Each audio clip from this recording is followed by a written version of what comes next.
Alright guys, I have read over the responses that I saw before I got up.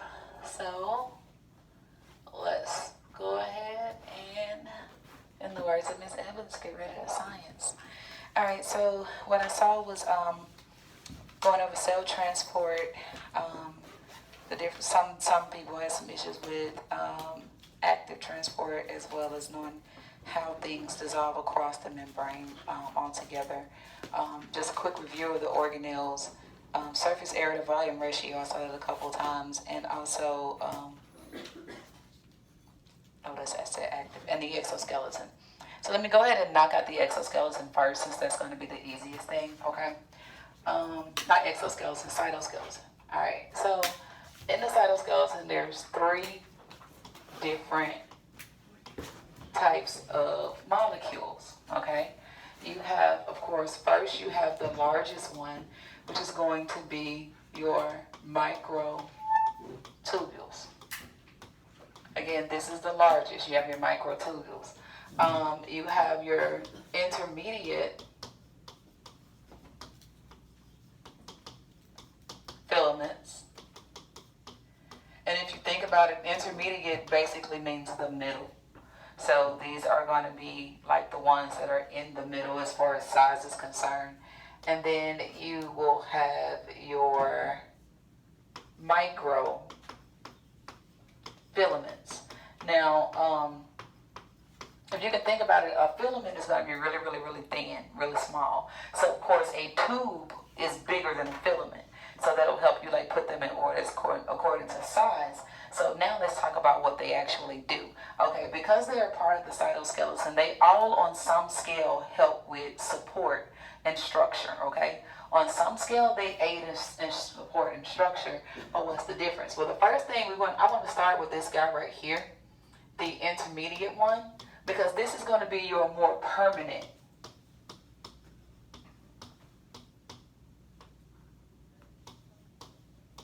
fixture. Intermediate filaments are more permanent, okay? These are the ones that are going to help actually maintain the cell shape, and also the ones that are going to help to anchor the organelles. So they don't need to break down and reform, because we don't need the shape of the cell constantly changing or the position of organelles changing. Okay, so these are the medium-sized ones, and these are the guys that are going to be like the permanent support. Now, these other 2 are constantly being reformed. Like, they can be formed and they can break back down. Okay, on a small scale, microfilaments, because they are the smallest, help with support on a small scale. So typically what they're going to aid in is movement. You most often will have like myosin and actin fibers. And if you can think about, the myosin and actin fibers are the ones that slide back and forth across each other, so your muscles can expand and contract. Okay, so they aid on a small scale. They aid, and they're pretty much going to be just movement. Now, if it comes to, you have some organelles that need to move around, so they have motor proteins. And in order to move around in that cytoplasm, they basically need something to move around on. So that's where your microtubules will come into play.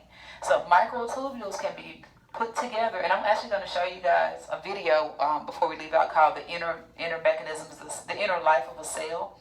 And you're actually going to see some microtubules being built up and then broken back down once they're not needed anymore. So these guys are not permanent. They're larger, and they're built up in the cell, and then once they're not needed, the cell breaks them back down into their components so that it can build it up somewhere else.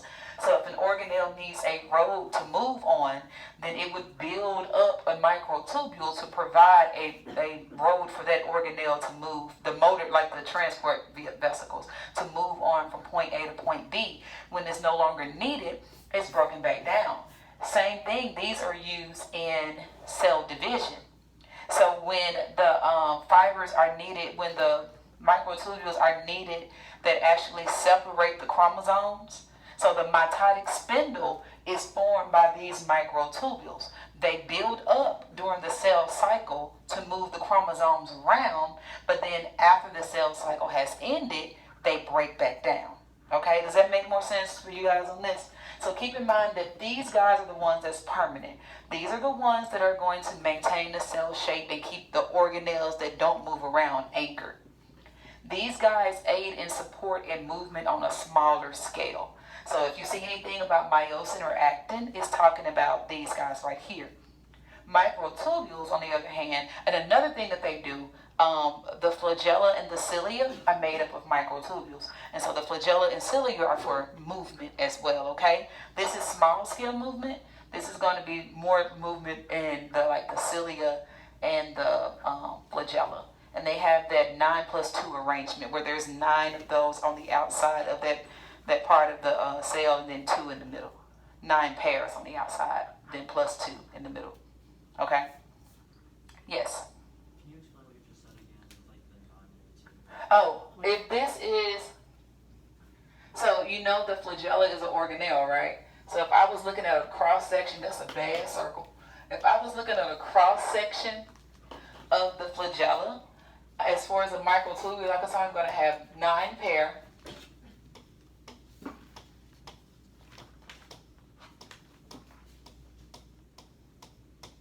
Around the outside, and then in the middle I'm going to have 2 microtubules, so we call that a 9+2 arrangement. There's 9 pair around the outside, then there's 2 in the middle. Not 2 pair, just 2. And all of those are microtubules. All those are microtubules, right? So what's their function being? Movement.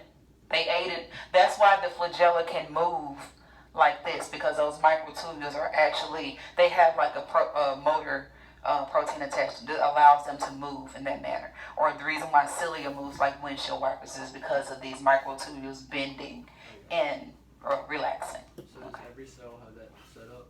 No, only cells that have flagella or cilia. This is inside of the flagella or cilia. This is inside a specific organelle. So if the cell does not have cilia or flagella, then they wouldn't have this in that. That's only what's inside of that cilia and flagella. All right. Any more questions about the cytoskeleton as far as that's concerned? So remember, which ones are permanent? The intermediate, right? Which one aid in movement on a small scale? The microfilaments. And which ones are used for rows for organelles to move on, the cilia, flagella movement, and things like that. Microtubules. And keep in mind that the microtubules, they're definitely not permanent, okay? They are constantly being formed and broken down and reformed as the cell needs them. They also aid, I did say cell division, right? Okay, just want to make sure. So that's the quickest one to go over. So clear that up. Hopefully clear that up. So the next thing is, let's talk about surface area to volume ratio and actually what that means. Okay, so when we're thinking about surface area to volume ratio, all you're saying is bigger is not better. Okay, when it comes to cells, bigger is not better. The smaller the cell, the more efficient it can be. So if I was to take a smaller cell versus a larger cell, the smaller cell is going to better be able to get things in and out to maintain homeostasis than this larger cell is going to be. It's going to take more time, more effort. If I need X amount of space to be filled, so this is the amount of space that I need to be filled, then it is more efficient for me to fill that space with a bunch of small cells that can individually handle their own space as opposed to filling the space with one large cell. That's all we're talking about with surface area to volume ratio. The larger the ratio, the more surface area I have versus the total volume, the better. Okay? So, that's a math calculation. You will need I'll put the calculator on the thing for you to use, but you will have the formula sheet with the formulas on it. In fact, if somebody reminds me, because y'all know my mind is bad, I'll give you a formula sheet so you can be familiar with the formula sheet before you come in on this class. I'll give you one beforehand. Like the AP. The AP. I will get on the test. That you get on the test. It's the same exact one. I will give you a formula sheet. because you're going to get it on the test and you will have access to it on this test. So, might as well get used to it. All right, so that's what we mean by surface area to volume ratio. Is how much surface area am I covering versus the volume that I'm filling. Okay? So, when you're trying to fill a specific volume, you want to have more surface area as opposed to less. Yes? When you find a ratio, it's like the bigger the number, the better. Right. Because what you're doing is, if I have surface area to volume, that means, I'm going to reduce this down. Like if my surface area to volume is 6 to 1, then it's going to give me 6. If it's 2 to 1, that's going to give me 2. And having a surface area to volume ratio of 6 to 1 is better than having a surface area to volume ratio of 2 to 1. Yes? I have a specific question from the AP classroom. Okay. Okay, so there was one where it was talking about like a red blood cell disease. Mhm. It was basically saying that the disease made the red blood cells smaller and spherical, but it said that it would be less efficient. Right. Because now you're looking at more than size. Okay? The red blood cell itself has to have remember, structure dictates function. So the red blood cell has to have that, it's like an indented, like a cylindrical shape, so they can carry more oxygen. So when you make it smaller, it carries less oxygen, as well as is more likely, once you change the shape of it, they're more likely to pack in on themselves and cause blood clots. So that's going a step beyond surface area to volume ratio. That's also looking at what was the actual design of the cell. Whenever you change the natural shape of a cell, you're also going to affect its function. Okay? So the smaller a red blood cell, the less oxygen it can carry. And its job is to carry oxygen. Did you also know that red blood cells do not have mitochondria in them? Do you know why? The mitochondria uses oxygen to change the sugars in foods to ATP. If mitochondria was inside of a red blood cell, it would use up the oxygen it was carrying. So it can't have mitochondria present inside of that red blood cell. Otherwise, it would defeat the purpose of the red blood cell. That's one of the cells that don't actually have mitochondria on the inside. Also, when we're talking about those organelles, keep in mind that the intention of the cell also determines the amount and composition of the organelles that's on the inside. When we're looking at the organelles, we're just looking at them in general, like these are the organelles that are possible, but not necessarily the organelles that will be absolutely present in every single cell. All right?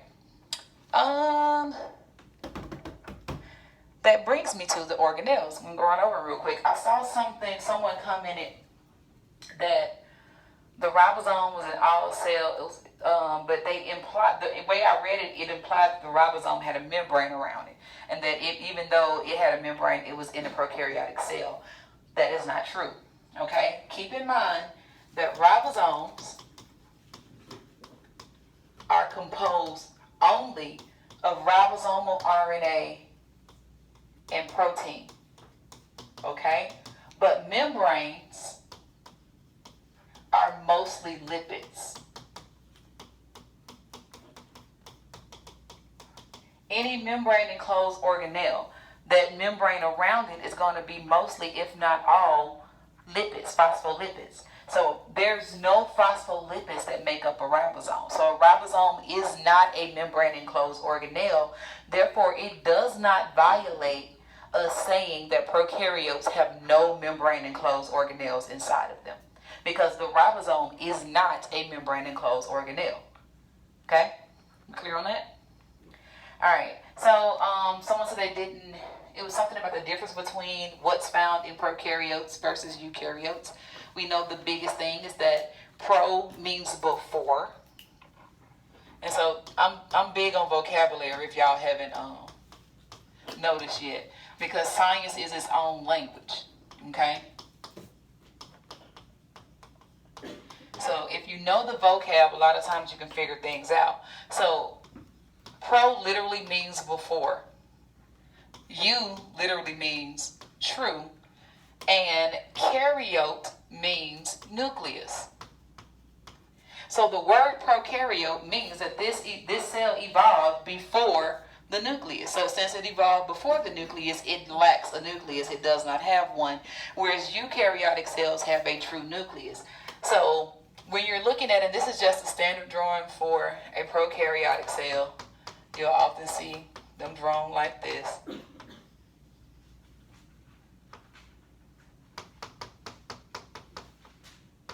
Like an and symbol. All right, so there's 4 things that you're going to find in all cells. All cells have to have a plasma membrane because that's what separates the inside from the outside. If there's nothing separating it, there's no cell. All cells will have cytosol. All right, that's the fluid on the inside that the organelles sit into. All cells will have genetic material, and all cells will have ribosomes. Those 4 things, to make sure you know that. Now, the difference between a prokaryotic and a eukaryotic cell is going to be in the location. The main difference is going to be in the location of the genetic material. So, in a prokaryotic cell, this is the DNA. It's just lying in the cytoplasm.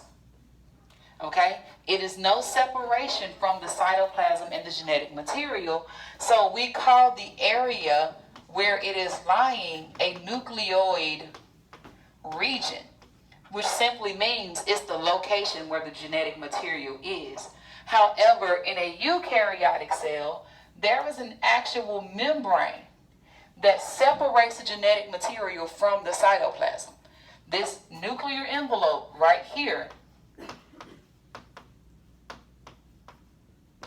is separating the genetic material from the cytoplasm, and because there is a true separation, we call that a nucleus, because it separates the genetic material from the cytoplasm. So that's the main difference between these 2 types of cells. One of them, the DNA is simply lying in the cytoplasm. The other one is there is a true separation. There's no cytoplasm here. The cytoplasm is between the nuclear membrane to the plasma membrane. So the DNA is literally separated from the cytoplasm in eukaryotic cells. Another main difference is that the only membrane you're going to find in a prokaryotic cell is the plasma membrane. There's no more membranes. Whereas on the inside of our eukaryotic cells, we have a bunch of organelles that are simply surrounded by 1 or more membranes. Bunch of organelles, okay? So it has a lot of internal membranes. Any question about that? That's what we mean by membrane enclosed organelles. So all that is the eukaryotic cell has compartmentalized its functions. If I want you to digest, I stick you in a membrane. If I want you to make lipids, I stick you in a membrane. So it's like putting everybody in individual offices as opposed to having everything happening in one area. So it compartmentalizes its functions. These are simple cells. They don't need to do all the things that these eukaryotic cells do. They need to copy genetic information and make proteins. And that's what they do. The genetic information can be copied, and the ribosomes are making the proteins because proteins are going to carry out the functions that's on this chromosome. Okay?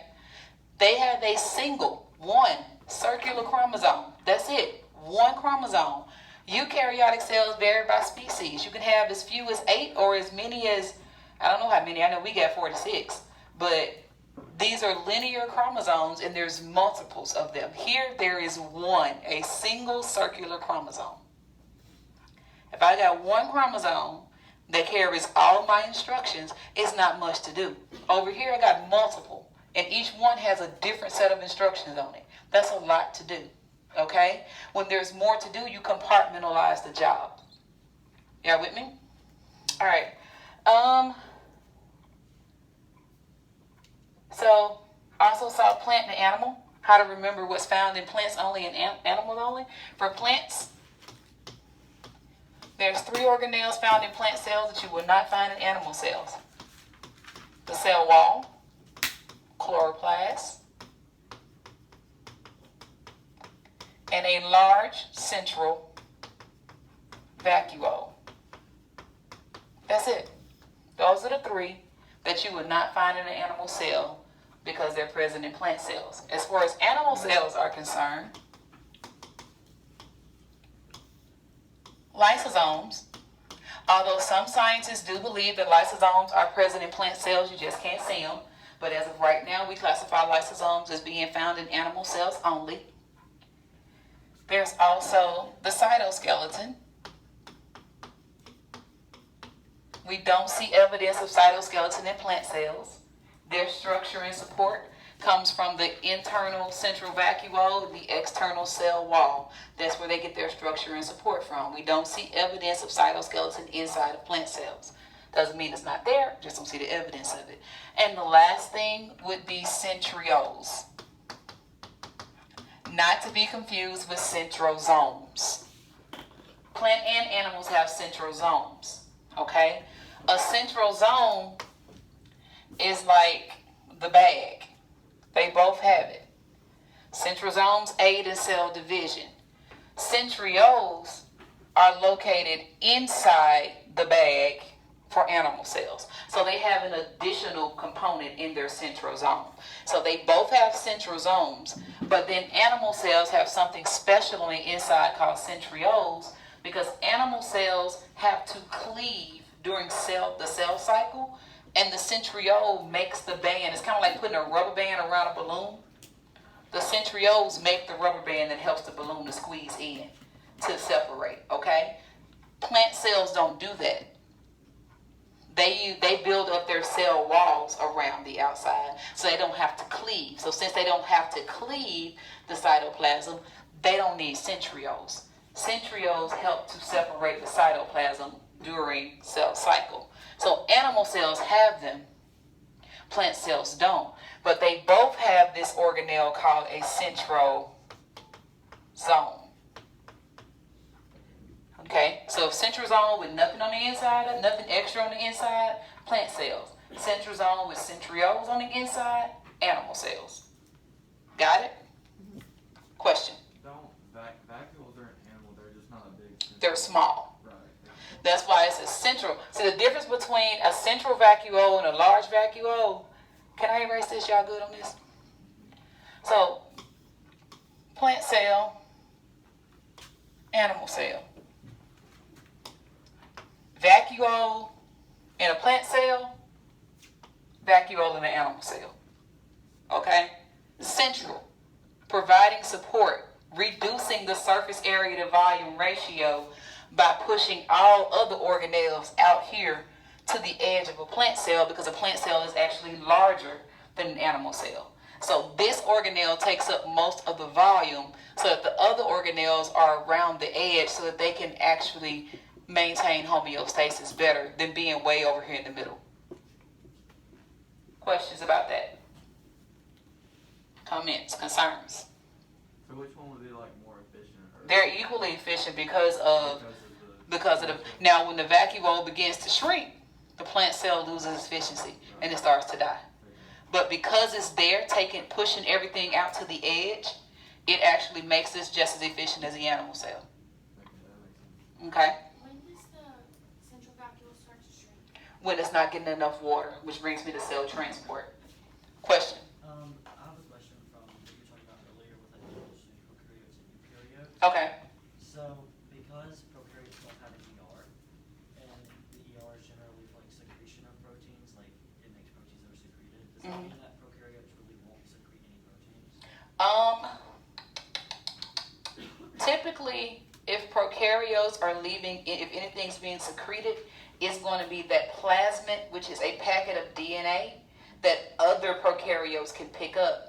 And if they want to exchange, they usually only exchange genetic information. So typically the only thing that's leaving that cell is genetic information. And they even exchange it by using one of the cilia, a really long one called a sex pilus, that they insert into another neighboring bacteria and then exchange genetic information. But typically you won't have those proteins being excreted from that cell. Okay. Yes? Is osmosis low to high? No. High to low? High to low. Osmosis is one of the passive. I Okay. saw there was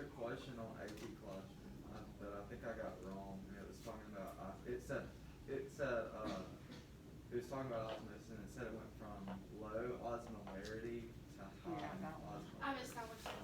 All right. And I don't know if like there's just like a difference in the wording. It's the wording. It's what osmolarity means. What is molarity? Concentration. The moles per liter. So that's the concentration, right? Right. All right. So when you're looking at the osmolarity, it's actually the opposite of what you're thinking. Okay. It would be from low osmolarity to high osmolarity. Right. Versus because that's the opposite of what you have to think of it's talking about the actual molarity of the solution. Can think of the word. Okay.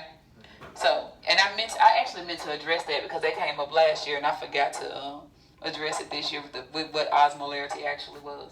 My bad, y'all. All right. Passive transport.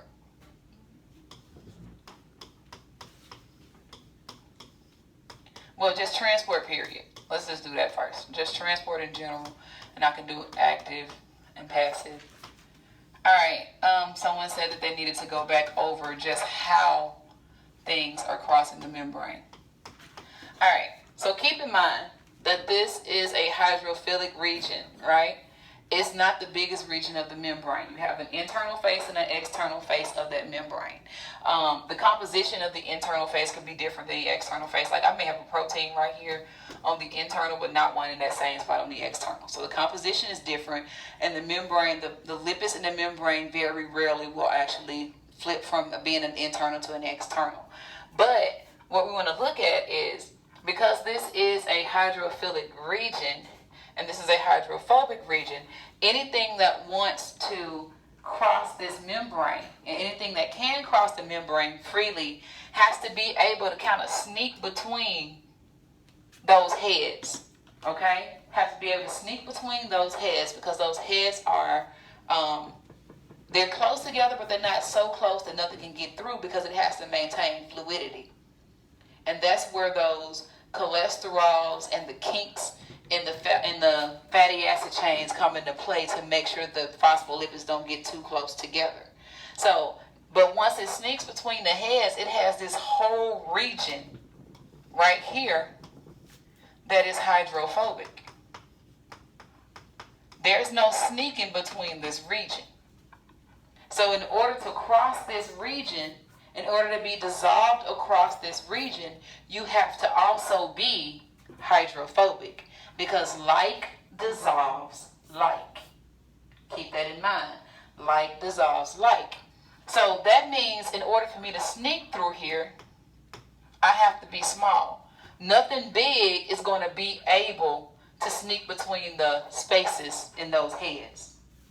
And I also know to cross here, I have to be non-polar, because things that are non-polar are hydrophobic.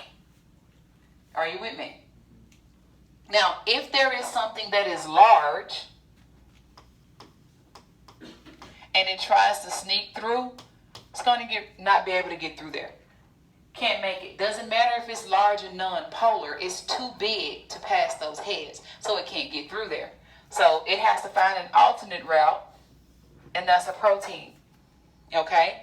If there is something that is charged, all right, it may be charged and it may be small. It may sneak through here, but when it gets here, it's going to be rejected. So it can't dissolve across the membrane. So since it carries a charge, it has to go through a protein. Yes?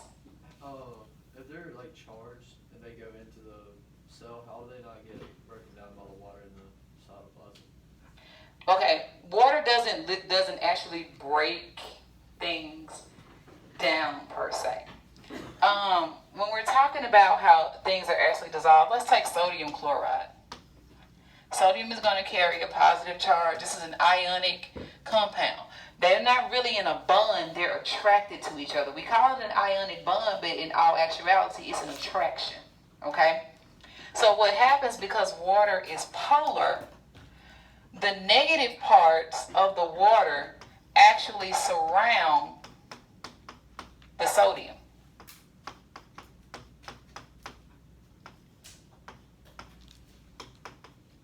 And the positive parts of the water will surround the chlorine.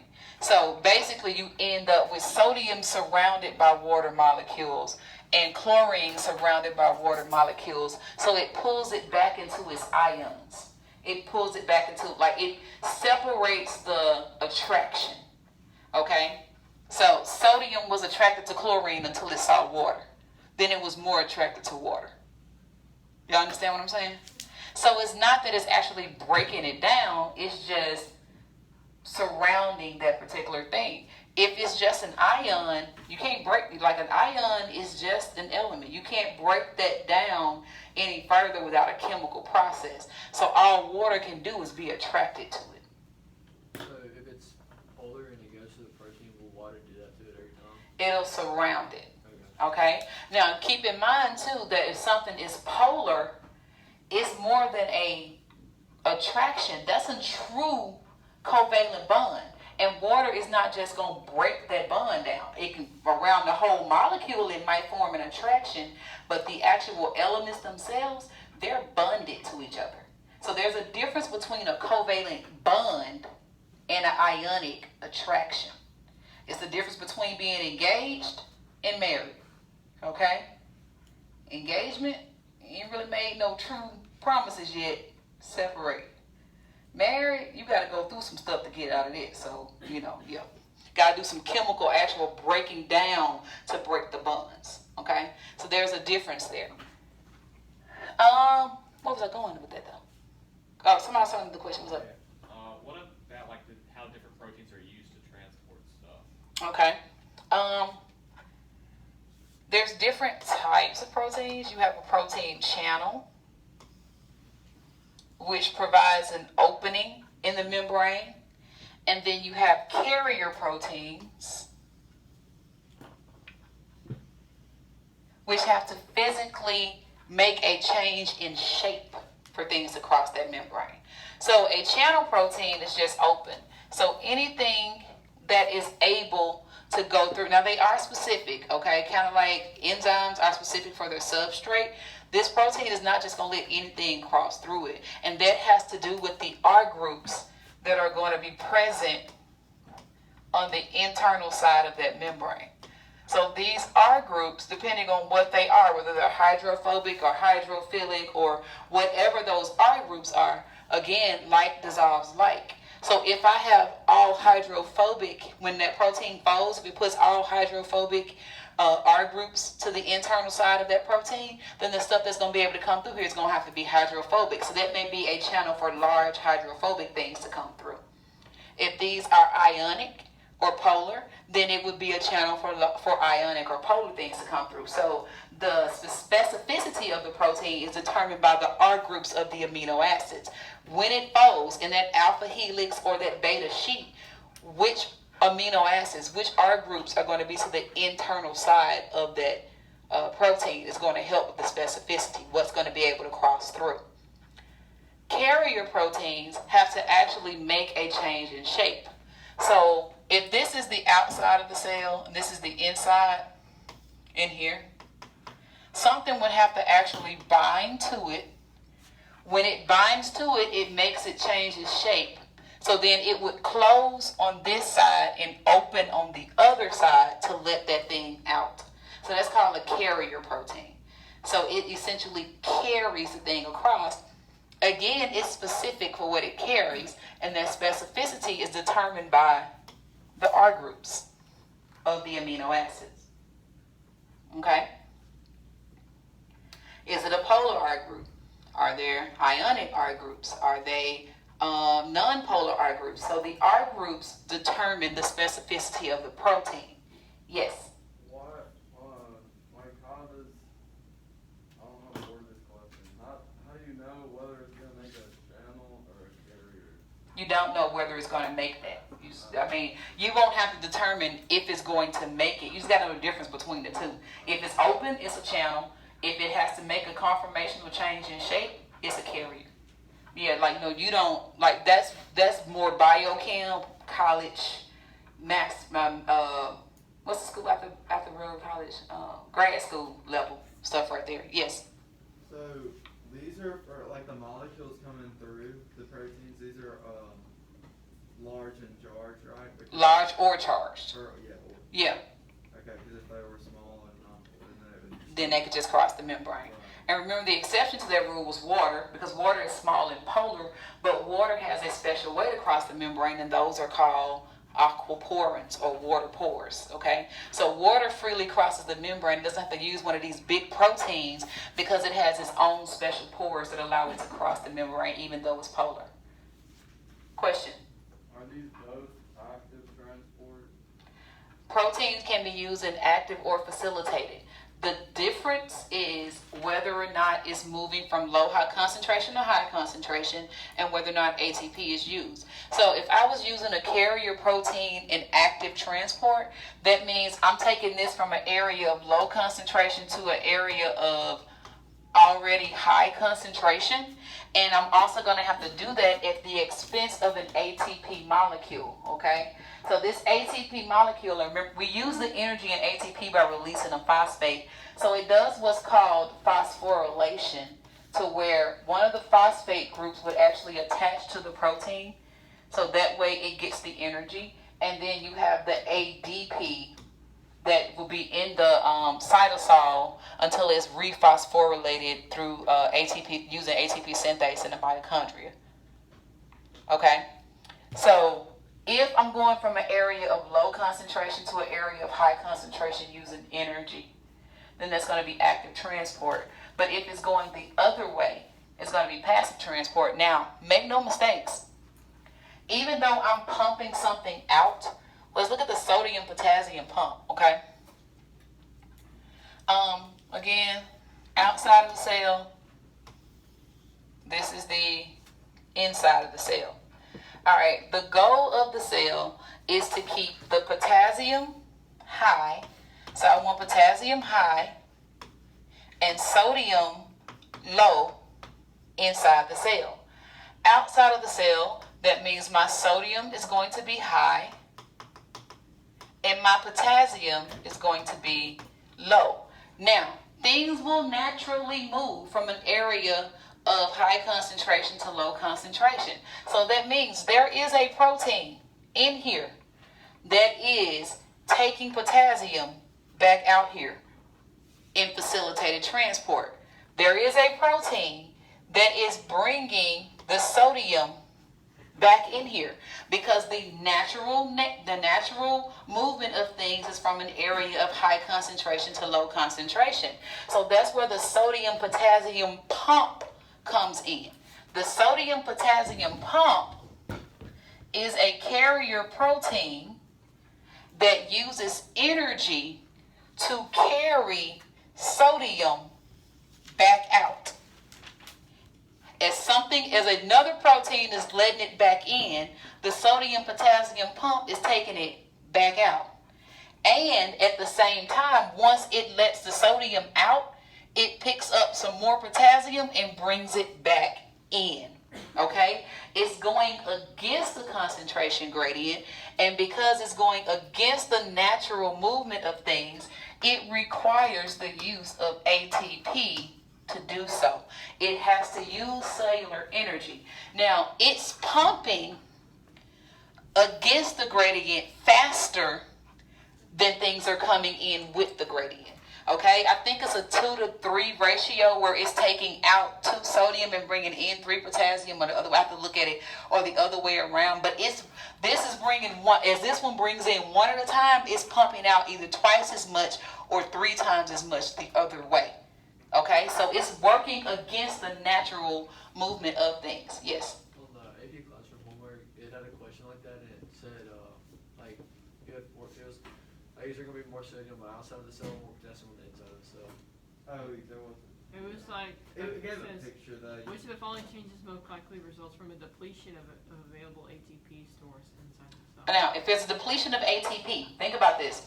The only way the sodium potassium pump can move the potassium in and the sodium out is if ATP is available. If I don't have ATP, can it do that? No. No. So that means the sodium is going to build up inside the cell and the potassium is going to build up outside of the cell because they're moving with their natural gradient, but the pump stopped working. It's like if you have, if you're on a boat and you have a leak, right? The water's coming into the boat, but you got a pump that's pumping the water out faster than it's coming in, you might stay afloat. But if your pump stopped working, you're screwed. Okay? Because, ooh, I forgot to record it. If your pump stopped working, you're messed up because you cannot get it out faster than it's coming in. So that's what that question was probably referencing. And I haven't looked at it, to be honest, y'all. All right. How do you, like, how does it keep making ATP and how does it not run out? Your cell makes ATP through cellular respiration, and it makes the most in the presence, that's a whole other unit, in the presence of oxygen in the mitochondria. This isn't making ATP, it's using the ATP that the mitochondria has made. In the presence of oxygen, you get between 32 to 34 molecules of ATP for every 1 molecule of glucose that goes in. So when you eat food, that food has to be digested and broken down to its components. And then that glucose that is extracted from those carbohydrates is broken down to pyruvic acid. The pyruvic acid is broken down to acetylcoenzyme A. That acetylcoenzyme A becomes FAD and NAD, which are the molecules used in electron transport to create a proton gradient that drives ATP synthesis to make ATP. It's a long process. Nothing I said probably made sense to you, but it will in a couple of units because you're going to know all that. What's up? Do they always use the same amount of ATP? Or What do you mean? like to move it from low to high? I can't. Okay. My question If this requires 1 ATP molecule for every movement, then it's going to take 1 ATP molecule for every movement. Don't get so caught up in the how many that you don't understand what's happening and why it's happening. Okay? That's like, you won't get a question probably that'll say how many ATP molecules will it take, because that's not the important part. The important part is the underlying concept of what's happening and why is this happening. Why is ATP required? Well, because the natural movement is bringing this thing back into the cell. The cell can't function with high levels of sodium on the inside, so it has to use energy to get the sodium out. And then it couples that transport of getting the sodium out with bringing something it needs in, which is potassium. So don't focus on the like that amount thing like that. Not in biology. Like, it's not, that's more of a chemistry counting molecules type thing. Here, we're looking at the underlying concepts. What's happening and why. More importantly, why is this happening? Okay? Question? Questions? It's something I know I haven't covered that y'all asked about. Question then question. Do we need to know about like how different cells interact with each other? Like, I know like the gap junctions and stuff like that. Yes, you know what those are. Alright, so you have, I'm going to draw 2 plant cells next to each other, and then I'll draw 2 animal cells next to each other. Okay, so plant cells are going to have this one type of junction, right, between them, and it's a gap, and these are called plasmodesmata. I think I inaccurately called them desmosomes the day y'all were in here, because I was having a brain fart. And those are only in plant cells? Only in plant cells. So these are gaps that allow plant cells to send signals from one plant cell to the next plant cell. So it's like drilling a hole through the cell membrane and the cell wall so cells can communicate with each other quickly. In animal cells, if this gap is present, we literally call it a gap. It's called a gap junction. Are those the one with the plasmodesmata? Is that a tight junction? Nope. Plasmodesmata and gap junctions are the same thing. It's a hole through the membrane so that the cells can communicate with each other. Okay? Now, if it's in a plant cell, we call it, if the hole's in a plant cell, we call it plasmodesmata. If the hole's in an animal cell, we call it a gap junction. They're the same thing. They're just in different types of cells. tight junctions and desmosomes are found in animal cells.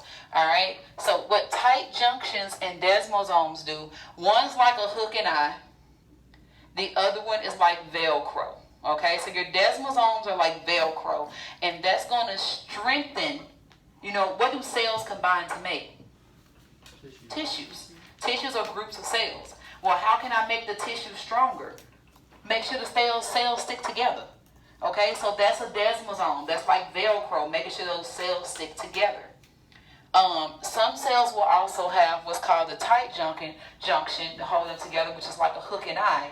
The difference between the two, a desmosome, you're not getting anything between that. But in a tight junction, fluid can actually get in between. So it's kind of like, you know, think about if you got hooked in eyes going down like a garment, something like you have the little spaces between where the hooks and eyes are, so something can get in there. So fluid can get between those. But in desmosomes, that's Velcro. They stuck together, nothing's getting between it. All right. So those are just the different types of junctions. Yes. So are, like, first, like, do desmosomes, are they organelles? No. Okay. They're junctions. And so, like, when desmosomes are, there's no space in between them? No. Okay. But tight junctions, you got a little bit of space so the cytosol can actually get in between there. Yes. I have two questions. Okay. First one, isn't there like some kind of like tight junction in plant cells, or is it just kind of tight junction there too? Tight junctions, as far as we know, are only in animal cells. Because plant cells, when they actually divide, what they do is they're right next, like when the cell gets bigger, it just secretes cell wall around the next one. So it's basically still already in like a sheet. And so they just have the plasmodesmata between those cells. Now, there may be, I haven't looked it up, there may be some research that someone has located some tight junctions, but as far as the AP curriculum is concerned, when it comes to junctions, plasmodesmata in plant, gap, tight, and desmosomes in animals. But I'll look into that though. And No, I was saying that because I remember reading something in the chapter, it's talking about like the movement of fluids between plant cells, and I guess that's the plasmodesmata. yeah, that's the plasmodesmata that allows that to happen. Oh, so like the holes, are they in the proteins in the No, they're like are they just holes? it's not like just a hole, like it has to be supported. And I'm not, and to be perfectly honest, I don't know exactly because I never even looked into it to see like what actually supports the surrounding part of the plasmodesmata. I honestly never looked into it. That's something to actually look into to see like what is actually keeping that open. I have to put that on my to-do list. Matter of fact, I don't have a pen up here. Let me write that down.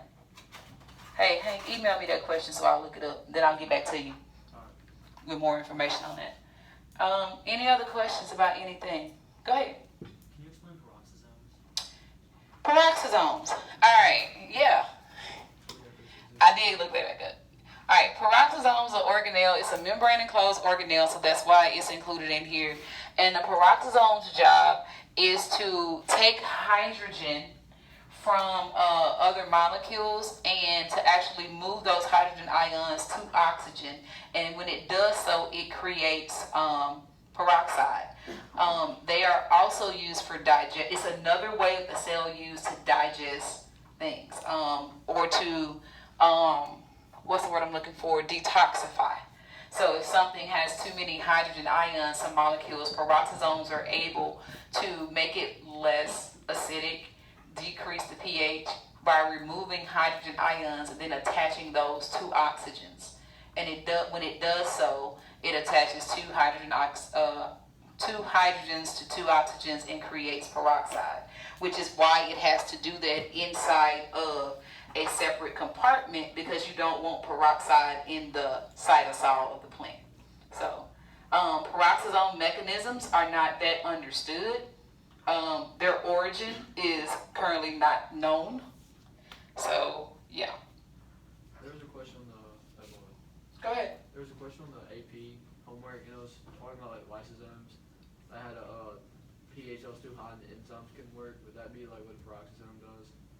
Well, if the pH on the inside of the lysosome is too high and the enzymes don't work, then another lysosome would actually, like a phagocyte would actually engulf that and fuse with a different lysosome to break it down. Peroxisomes wouldn't, because that's on the inside of that lysosome. But that's also speaking to the specificity of proteins, because remember, proteins only work in the right pH range of pH, temperature, and salinity. And so if the inside of the lysosome pH is altered, then the enzymes don't actually function anymore. Yes, well, she had a question first. Can you go over fluid mosaic? Okay, and yes, I was just gonna ask what the plasmid does. the plasmid. Plasmid is a pocket of DNA that you find in bacteria, and its job is to, like, adverse conditions. So too hot, too cold, you taking antibiotics. The plasmid is hard to break through. It can leave that plasmid, like even if the cell lyse, if you kill that cell, that packet of DNA can be left in the environment. And if it is a if it is a infectious, like bacteria, like the bad bacteria, it can leave its DNA and it can actually transform good bacteria, because that good bacteria may pick up that DNA, and then that DNA is incorporated into the genome of the other bacteria. So it's a way that bacteria use to ensure that they will survive and live on, which is why if you are taking antibiotics and you don't take them off and take them right, you're basically helping the bacteria to spread, So that's what it's kind of like.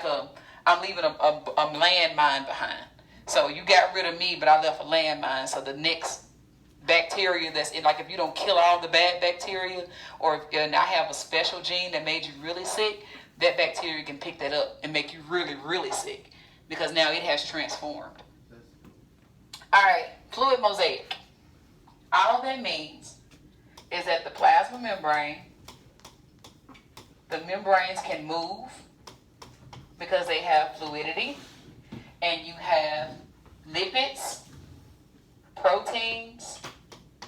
You have different types of lipids, because you have the phospholipid and you also have steroid lipids. That's a mosaic. A mosaic means a mix of things. So in the membrane, not only do I have phospholipids, I have proteins, I have steroids such as cholesterol.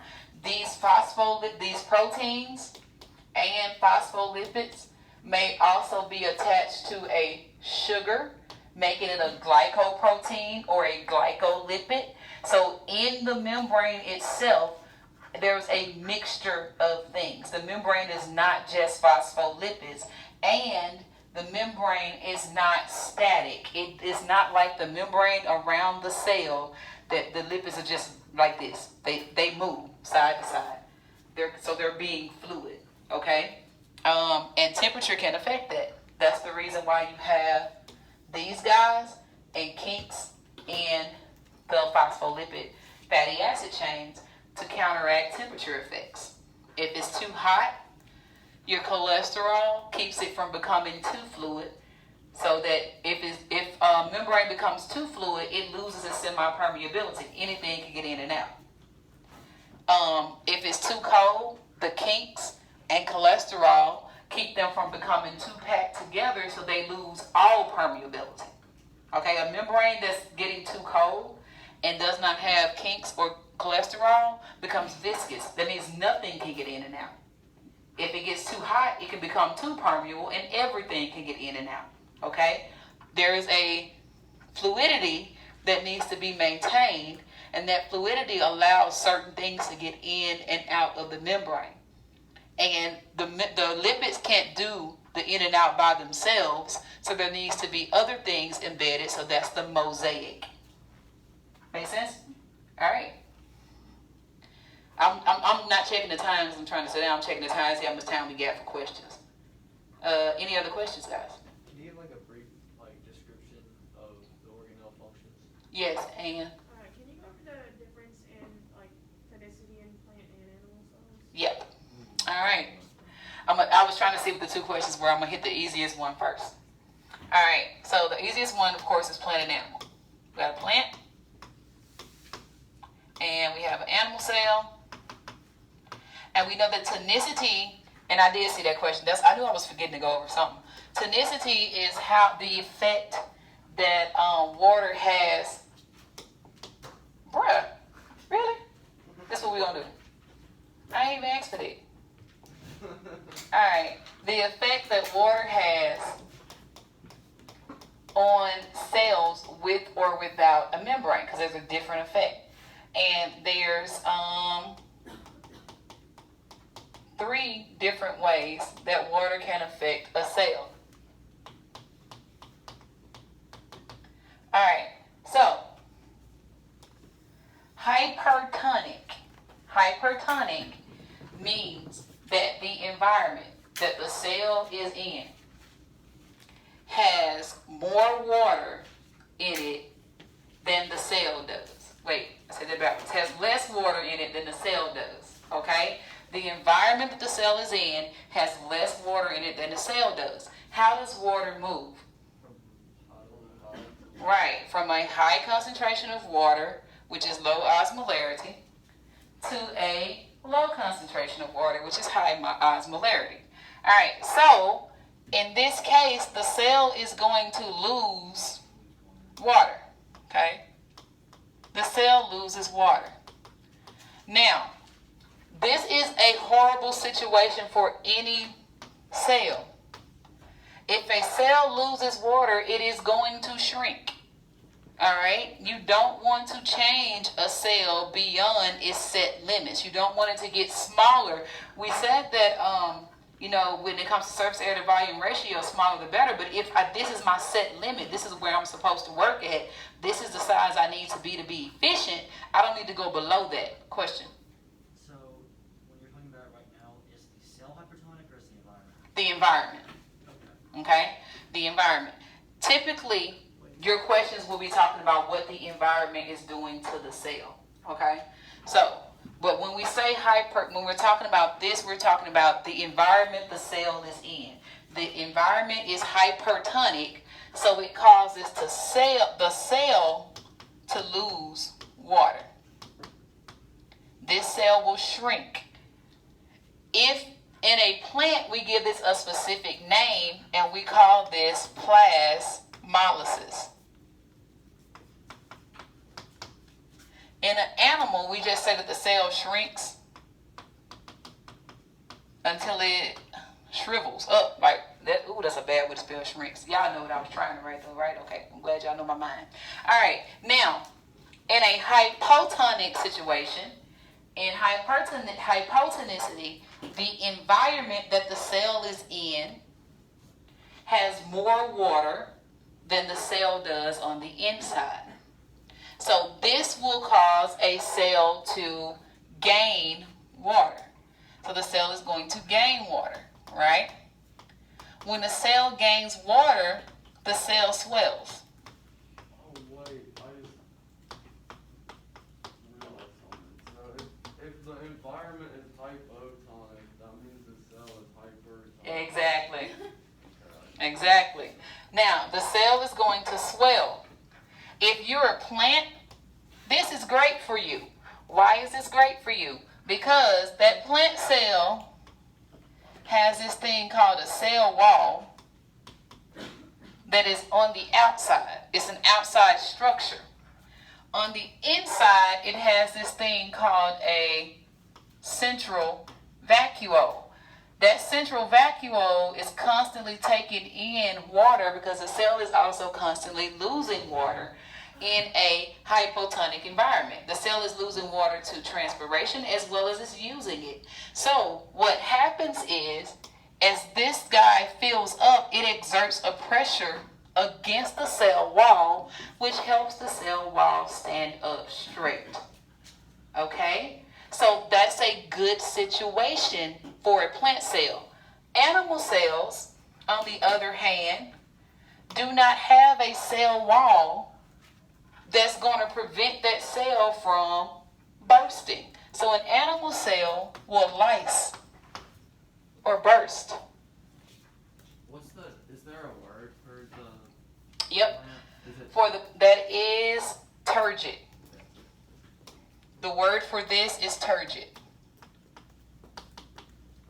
This is exerting what we call turgor pressure. It's firm. Okay? It has the right amount of turgor pressure. So it's called turgid. Now, in isotonic situation, water is moving in and out at the same rate, so there's no net gain, okay? There is zero net gain. No net gain of water. So the cell does not change its size. So for a plant cell, though, that's not a good thing.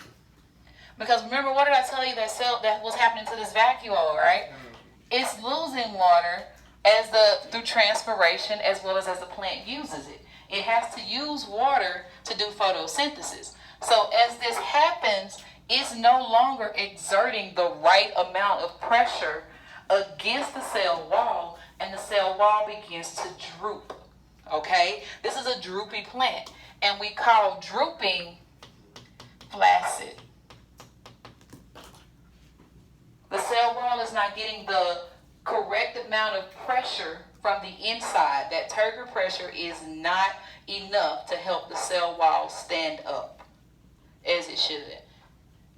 Animal cells, this is perfect.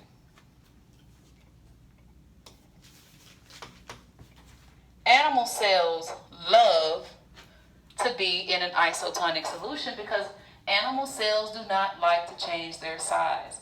Once they are the size they are supposed to be to work, if you change the size, they do not work properly anymore. And, yeah, I don't know where the and was going with that. That wasn't it. Yes. Is there a name for that, animal cells? No, it's just, it stays the same. Yeah. All right, now organelles, real quick. 48. We know that the nucleus contains the DNA. DNA is the instruction, so the nucleus actually controls cells' activities. Ribosomes make proteins. The nucleolus is in the nucleus. It makes the ribosomes. Okay, so these things are important. The nucleus has the DNA. The DNA has the instructions for what proteins need to be made. The nucleolus makes the ribosomes, and then the ribosomes actually make the proteins. DNA only has the instructions. It can't make it. All right, it needs ribosomes to actually make it. Attached to the nuclear membrane, of course, is around the nucleus, controls what goes in and out of that nucleus. Attached to that, an extension of the nuclear membrane is the endoplasmic reticulum. There's two types. Your ER can be rough or smooth, okay? ER can be rough or smooth. If there are ribosomes attached to the ER, we call it rough because it's like bumps in the road. The ER is like a road. It's for transporting things or synthesis. Now, the rough ER does not make anything. The ribosomes on the rough ER make proteins, but those proteins are then transported on the rough ER to the Golgi. Okay? So, the rough ER transports the proteins that will be going to the Golgi.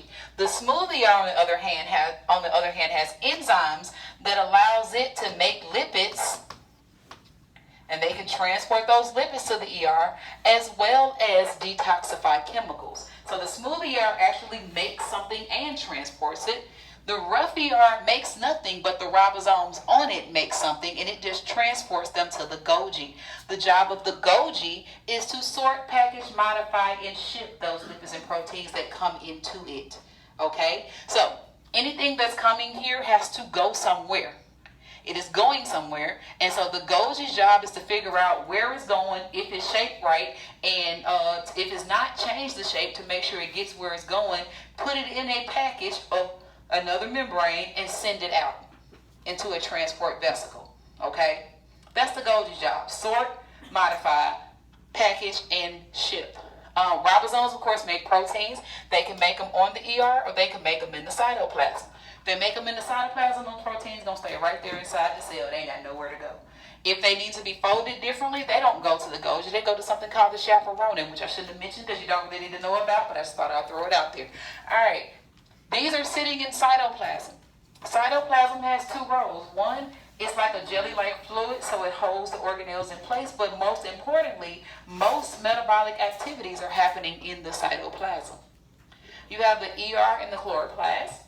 Those two are double membrane enclosed organelles. They are energy converters.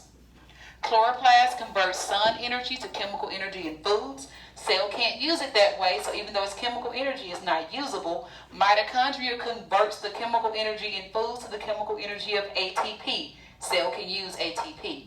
These are energy converter molecules. That's what the mitochondria and the chloroplasts are. They convert energy from light to chemical unusable to chemical usable. Got it? Cytoskeleton, cell skeleton found in animal cells. Shape, microtubules, microfilaments, intermediate filaments. Shape and support, some types of movement.